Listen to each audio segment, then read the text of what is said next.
Ya mulai dengan zaman saya mahasiswa barangkali ya. Jadi zaman mahasiswa itu kan saya mulai masuk itu tahun 61-an, jadi masih itu orde lama itu.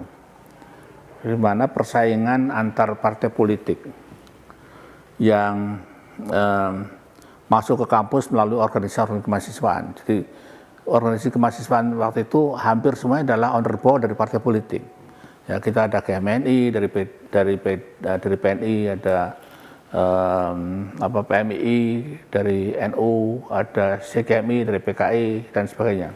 HMI itu yang katakanlah yang tidak berafiliasi, dia punya kekuatan yang besar dan mereka bermusuhan lah dengan CKMI ini. Nah, partai-partai politik itu saling bersaing dan saling berebut kekuasaan, menguasai Dewan Mahasiswa,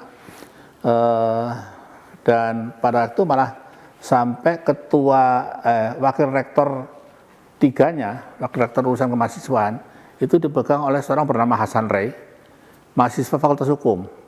Jadi mahasiswa jadi wakil rektor itu waktu itu, ya.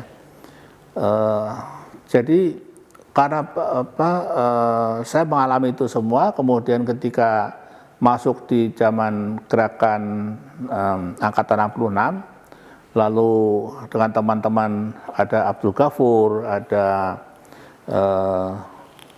siapa namanya itu yang dari PMK itu, Kosmas Batubara, ya, ada Akbar Tanjung dan sebagainya.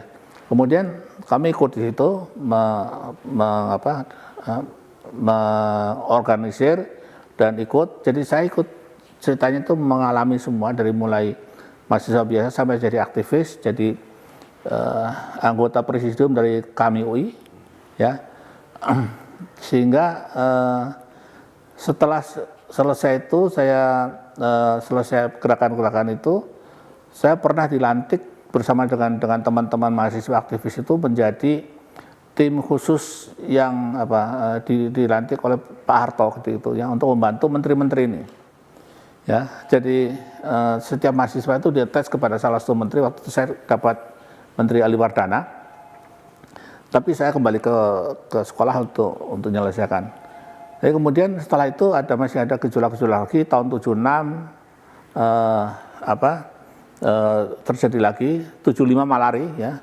Dan saya melihat ini ada sesuatu yang mesti diteliti nih. Sebab ini bangsa ini berkali-kali itu terjadi, itu mahasiswa yang memicu. Dan 98 juga terjadi kan mahasiswa juga yang memicu itu, ya.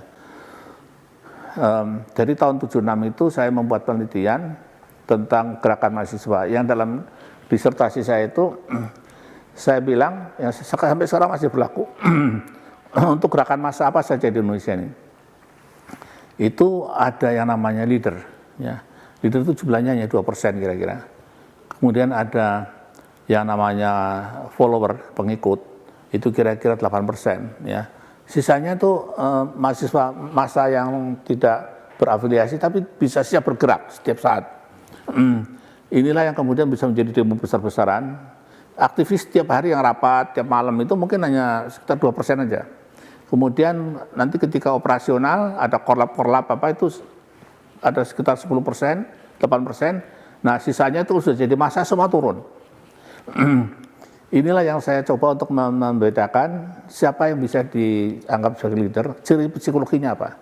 Kapan seorang mahasiswa itu menjadi leader, kapan dia menjadi follower, kapan dia menjadi aktivis biasa.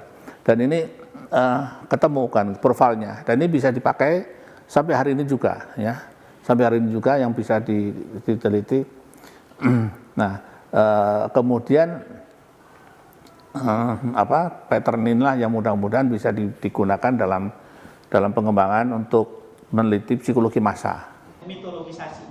Sudah ada mitos yang diciptakan, dan mitos itu adalah gerakan mahasiswa seumpama koboi yang datang ke satu kota yang rusak berantakan, lalu dengan kemampuan yang luar biasa, si koboi itu menghancurkan semua penjahat, lalu kemudian dengan pistol yang masih menguapkan asap, dia pergi ke kota yang lain yang tidak beres. Itu mitos yang diciptakan.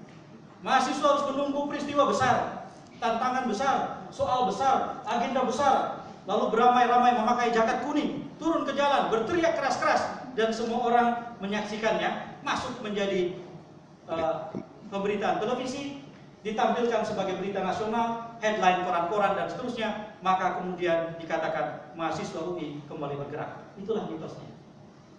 Seringkali kita terjebak oleh. Baik, terima kasih. Nama saya Askobat Gani. Dulu saya masuk UI tahun 64. Itu bersama-sama dengan Bapak Akbar Tanjung masuk ke FT, saya masuk ke FK. Barangkali masih ingat juga Pak Ismet Abdullah yang menjadi Gubernur Kepri. Saya masuk pada lifting itu. Dan 64 itu menjelang 65, menjelang G30 SPKI. Dan waktu itu mahasiswa memang tergugah untuk melakukan reform besar-besaran, dan waktu itu mahasiswa banyak yang turun ke jalan, bahkan beberapa menjadi korban. Nah, waktu itu tidak ada komando, waktu itu spontan. Karena memang pada masa itu organisasi ekstra universitas ini masih diperbolehkan. Ya, ada HMI untuk mahasiswa Islam, kemudian ada GMNI, PMKRI. Nah, dari PKI itu ada namanya CGMI. Ya, kita bertentangan pendapat dengan mereka, terus terjadi perdebatan, demo antara dua kubu ini, sampai yang terjadilah G30 PKI, dan setelah itu terjadilah gerakan-gerakan mahasiswa.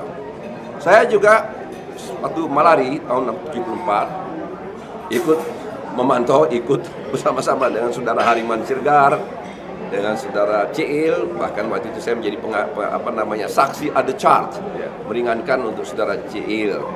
Nah, mahasiswa turun ke jalan dengan spontan, dan ini saya mengamati bahwa semangat seperti itu seperti redup di UI, tidak hanya di seluruh Universitas Indonesia.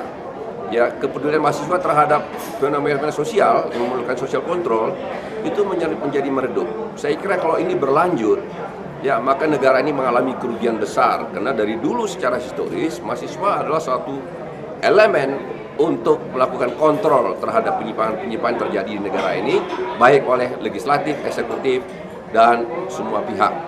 Nah, saya kira memang inilah satu ironi ya, yang harus kita bangun kembali.